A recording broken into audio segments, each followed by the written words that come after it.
Hello guys, आज आपण first unit start करतोय 12th अकाउंटन्सी मध्ये introduction to bookkeeping and partnership final account. त्याच्यामध्ये आज आपण फर्स्ट लेक्चर मध्ये काय बघणार आहोत, इंट्रोडक्शन टू पार्टनरशिप आणि फीचर्स ऑफ पार्टनरशिप. बघा, इंट्रोडक्शन मध्ये त्यांनी ऑलरेडी काय सांगितलेलं आहे आपल्याला. बघा, पार्टनरशिपच्या आधी पहिला बिझनेस ऑर्गनायझेशन फॉर्म येतो sole trading concern. Sole trading concern म्हणजेच सोल प्रोप्रायटरशिप, एकल व्यापारी संस्था. त्याच्यामध्ये काही प्रॉब्लेम्स अराईज झाले, काही अडचणी निर्माण झाले, त्याच्यामुळे पार्टनरशिप बिझनेस ऑर्गनायझेशन फॉर्म झाली. आता कोणकोणते प्रॉब्लेम्स अराईज झाले बघा. लिमिटेड कॅपिटल होतं, लिमिटेड मॅनेजर स्किल होतं, अनलिमिटेड लायबिलिटी होती, स्टॅबिलिटी कमी होती, त्याच्यामध्ये स्पेशलायझेशन नव्हतं काही. त्यानंतर ओव्हरऑल जो काही रिस्क बिअरिंग फॅक्टर होता, म्हणजे धोका पत्करणे, तो अनलिमिटेड होता. त्याच्यामुळे पार्टनरशिप बिझनेस ऑर्गनायझेशन स्टार्ट झाली. बरं, पार्टनरशिप फॉर्म करण्यासाठी किती लोक लागतात? कमीत कमी 2. मिनिमम 2 पर्सन्स रिक्वायर्ड आहेत पार्टनरशिप फॉर्म करण्यासाठी. ते लोक एकत्र येऊन पार्टनरशिप बिझनेस स्टार्ट करू शकतात. ठीक आहे. मग जे लोक इंडिव्हिज्युअली एकत्र येतात पार्टनरशिप फॉर्म करण्यासाठी त्यांना पार्टनर्स असं म्हणतात. आणि ते एकत्र येऊन जो बिझनेस स्टार्ट करतात त्यांना पार्टनरशिप फर्म असं म्हणतात. ते इंट्रोडक्शन मध्ये दिलेलं आहे. त्यानंतर नेक्स्ट आहे मीनिंग. त्याचं आता मीनिंग काय बघा. पार्टनरशिप इज अन ऑर्गनायझेशन, ही अशी एक संस्था आहे where there is an association of 2 or more persons coming together to carry on a business with a view to share profit or losses of a firm. बघा, कोणताही business organisation जेव्हा तुम्ही form करता तेव्हा मेनली काय object असतो? To earn profit. पण इथं प्रॉफिट ऑर लॉस असं म्हणाले, बरोबर आहे ना? कारण प्रॉफिट झाला तर बाय डिफॉल्ट तुम्हाला मिळणार आहे, आणि जर लॉस झाला तर तुम्हाला तो बिअर करायला लागणार आहे. ते सोल ट्रेडिंग कन्सर्न मध्ये सिंगल पर्सन बिअर करत होता, इथे जेवढे पार्टनर्स असतील तेवढे बिअर करतात. ठीक आहे. आता डेफिनेशन मध्ये जर तुम्ही बघितलं तर बघा काय दिसेल तुम्हाला डेफिनेशन मध्ये. जे मी इंट्रो मध्ये सांगितलं, मिनिंग मध्ये सांगितलं, तेच डेफिनेशन मध्ये दिलेलं आहे. ते डेफिनेशन तुम्ही रीड करून घ्या. Next, features of partnership. Features of, बघा, फीचर्स ऑफ पार्टनरशिप फर्म. मग आता काय फीचर्स आपण सांगू शकतो? फीचर्स म्हणजे वैशिष्ट्य, क्वालिटीज म्हणू शकतो तर आपण. बघा, फीचर्स, क्वालिटीज, कॅरेक्टरिस्टिक्स. काय आहेत पार्टनरशिपचे फीचर्स, क्वालिटीज किंवा कॅरेक्टरिस्टिक्स? कोणकोणते वैशिष्ट्य सांगता येतील तुम्हाला? फर्स्ट आहे एग्रीमेंट. एग्रीमेंट म्हणजे करार. म्हणजे कोणतीही पार्टनरशिप तुम्हाला जर फॉर्म करायची असेल, भागीदारी स्थापन करायची असेल, तर तुम्हाला करार करावा लागणार. एग्रीमेंट. एग्रीमेंट 2 फॉर्म मध्ये केलं जातं, आयदर ओरल ऑर रिटर्न. तोंडी पण केली जाते किंवा लेखीही केली जाते. ठीक आहे. पण जर तुम्ही ओरली एग्रीमेंट केला तर तुमच्यासाठी ते रिस्की आहे, धोक्याचं आहे. कारण फ्युचरमध्ये काही प्रॉब्लेम्स अराईज झाले, बघा, फ्युचरमध्ये काही प्रॉब्लेम्स अराईज झाले तर तुम्ही कोर्टामध्ये जाऊ शकणार नाही जर ओरली असेल, कारण तुमच्याकडे प्रूफच नसणार आहे ना, एव्हिडन्सच नाही आहे काही. पण ते जर तुम्ही रिटर्न एग्रीमेंट केला, लेखी करार केला, तर तुम्ही उद्या कोर्टामध्ये जाऊ शकता काही प्रॉब्लेम्स अराईज झाले तर. म्हणजे याचा बेनिफिट कोणाकोणाला होणार आहे? त्या पार्टनर्सलाही होणार आहे, जे स्ट्रेंजर्स आहेत किंवा एक्सटर्नल पर्सन्स आहेत त्यांनाही त्याचा बेनिफिट होणार आहे. मग जी एग्रीमेंट रिटर्न फॉर्म मध्ये केली जाते त्याला पार्टनरशिप डीड असं म्हणतात. ठीक आहे. ती रिटर्न फॉर्म मध्ये केली जाते. त्यानंतर नेक्स्ट आहे number of partners. Number of partners म्हणजे भागीदारांची संख्या. पार्टनरशिप फॉर्म करण्यासाठी मिनिमम 2 पर्सन्स रिक्वायर्ड आहेत. पार्टनरशिप फॉर्म करण्यासाठी मिनिमम 2 पर्सन्स रिक्वायर्ड आहेत आणि मॅक्झिमम 50. प्रिव्हियस अमेंडमेंट प्रमाणे मॅक्झिमम 20 होते, आणि कंपनीज ऍक्ट 2013 किंवा लेटेस्ट अमेंडमेंट प्रमाणे तो जो काही पार्टनरशिपचा मॅक्झिमम 20 होते ते आता 50 करण्यात आले. ठीक आहे. मिनिमम 2 रिक्वायर्डच आहेत आणि मॅक्झिमम 50. सर आम्ही 50 क्रॉस झालो तर नाही, ती पार्टनरशिप तुम्हाला कॅन्सल करावी लागणार आहे. ठीक आहे. किंवा आयदर तुम्ही समजा तुमचे पार्टनरशिपचे जे पार्टनर्स मेंबर्स आहेत जर 50 क्रॉस होत असतील, 50 पेक्षा जास्त होत असतील, तर तुम्ही काय करू शकता? सिंपल वे, तुमची जी एक्झिस्टिंग पार्टनरशिप आहे ती कॅन्सल करू शकता आणि त्याचं कन्व्हर्जन तुम्ही जॉईंट स्टॉक कंपनीमध्ये करू शकता. ठीक आहे. मग जॉईंट स्टॉक कंपनीमध्ये आयदर प्रायव्हेट कंपनी करू शकता किंवा पब्लिक लिमिटेड कंपनी, ते आपण पुढे बोलूच. त्यानंतर नेक्स्ट फीचर आहे लॉफुल बिझनेस. लॉफुल बिझनेस, तर लॉफुल बिझनेस म्हणजे काय?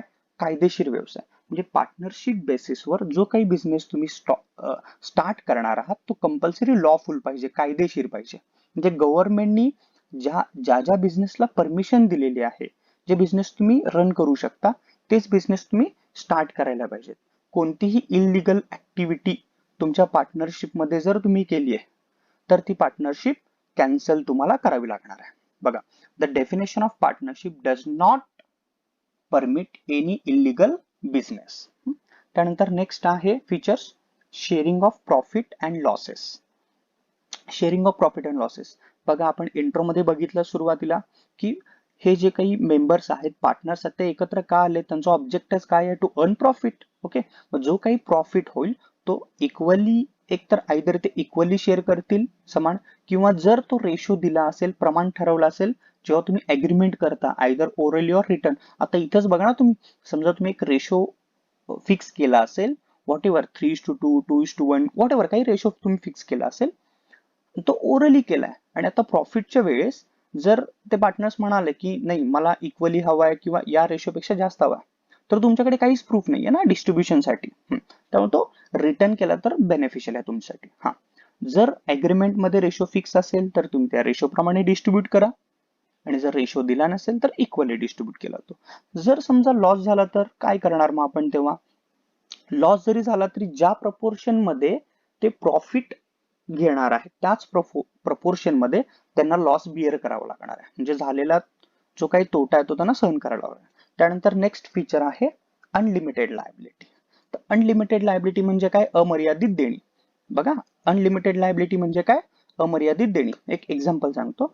एक पार्टनरशिप आहे ए, बी आणि सी ह्या तिघांची. त्यांनी बँकेकडून 2 लाख रुपीज बॉरो केलेत, कर्ज म्हणून घेतलेत बिझनेससाठी.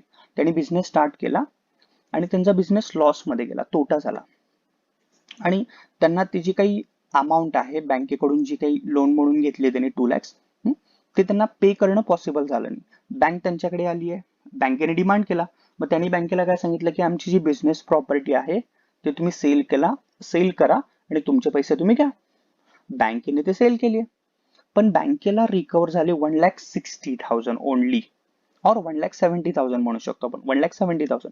पण बँकेने परत 30,000 डिमांड केली यांच्याकडे. मग यांनी सांगितलं की ऑलरेडी आम्ही बिझनेस प्रॉपर्टी दिली आहे तुम्हाला, ज्या पर्पज साठी आम्ही लोन घेतलं होतं, बघा ज्या पर्पज साठी आम्ही लोन घेतलं होतं त्या अमाऊंट मधून आम्ही बिझनेस ऍसेट घेतली, तीच बिझनेस ऍसेट तुम्ही आता सेल केली आणि तुम्ही तुमचे पैसे घेतले. पण बँकेने सांगितलं की आम्ही तुम्हाला 2 लाख रुपीज दिले होते, 2 लाख रुपीज दिले होते, त्यातले आम्हाला फक्त रिकव्हर झाले 1,70,000, 30,000 राहिलेत.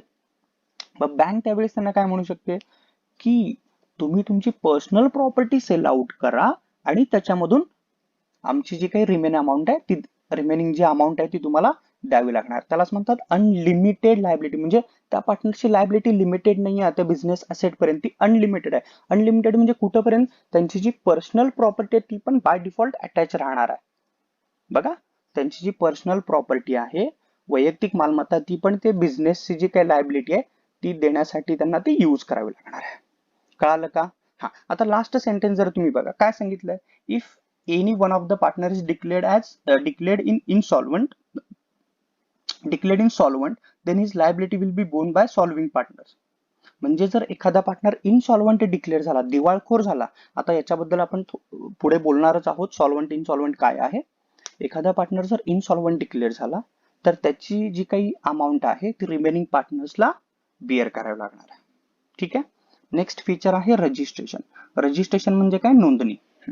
आता बघा, as per partnership act 1932, as per partnership act 1932 partnership registration करणं कंपल्सरी नाही. ऐका व्यवस्थित, कंपल्सरी नाही. पण इन स्टेट ऑफ महाराष्ट्र, पण जर तुम्ही महाराष्ट्र स्टेटमध्ये पार्टनरशिप बेसिसवर जर बिझनेस स्टार्ट करणार असाल तर तुम्हाला कंपल्सरी काय करावं लागेल? रजिस्ट्रेशन करावं लागणार आहे. हा, आता हे रजिस्ट्रेशन कधी कंपल्सरी झाले बघा महाराष्ट्रामध्ये? 1 एप्रिल 2005 पासून महाराष्ट्रामध्ये ते कंपल्सरी झालेलं आहे. 1 एप्रिल 2005. हा, आता हा पार्टनरशिप ऍक्ट इंट्रोड्यूस कधी झाला बघा. पार्टनरशिप ऍक्ट इंट्रोड्यूस कधी झाला सेपरेट.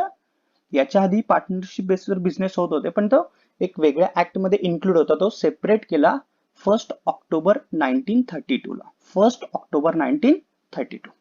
ठीक आहे, कळालं का बघा. रजिस्ट्रेशन महाराष्ट्रामध्ये जर पार्टनरशिप बेसिसवर तुम्ही बिझनेस स्टार्ट करणार असेल तर रजिस्ट्रेशन कंपल्सरी आहे. आता अदर स्टेटसाठी त्यांचा लॉ वेगळा असेल, पण ऍक्ट काय सांगतो की कंपल्सरी नाही. पण जर सर मग काय करू आम्ही, रजिस्ट्रेशन केला तर तो बेनिफिट. महाराष्ट्रामध्ये असेल तर प्रॉब्लेमच नाही आहे, तुम्हाला करावं लागणार आहे कंपल्सरी. पण रजिस्ट्रेशन असेल, जसं अग्रीमेंट तुम्ही रिटर्न करता तसं रजिस्ट्रेशन पण बेनिफिशियल आहे. त्यानंतर नेक्स्ट आहे joint ownership and management. Joint ownership and management म्हणजे इथे ओनरशिप, ओनर एक सिंगल पर्सन आहे का, नाही ना, दोन पेक्षा जास्त लोक आहेत, म्हणजे ते जॉईंट ओनरशिप आहे, संयुक्त मालकी आहे, एकत्र मालकी आहे त्यांची. आणि मॅनेजमेंट, मॅनेजमेंट म्हणजे काय, व्यवस्थापन. आता मला सांगा, मॅनेजमेंट कोण करतात, ओनर्स करतात, एम्प्लॉय तर करत नाहीत ना, बरोबर आहे का. मग जेवढे ओनर्स आहेत तेवढेच मॅनेजर्स आहेत, मॅनेजमेंट करणार आहेत. मग म्हणजेच याचा अर्थ काय, जो डिसिजन आहे तो कोणीही सिंगल पर्सन घेणार नाही, एकटा व्यक्ती घेणार नाही. जेवढे काही मेंबर्स किंवा ओनर्स म्हणतो आपण त्याला, किंवा पार्टनर्स आहेत, ते सर्व डिसिजन मेकिंग मध्ये पार्टिसिपेट होतात किंवा त्यांना तो जॉईंटली राईट आहे. ठीक आहे. त्यानंतर नेक्स्ट आहे प्रिन्सिपल अँड एजंट रिलेशनशिप. मग त्यांच्यामध्ये रिलेशनशिप कोणता आहे, प्रिन्सिपल अँड एजंट म्हणजे काय बघा, सिंपल आहे. एखादा पार्टनर एखाद्या पार्टनरशिप फर्मसाठी जसा प्रिन्सिपल असतो, प्रिन्सिपल म्हणजे काय, ओनर, आणि एजंट म्हणजे काय, एम्प्लॉय.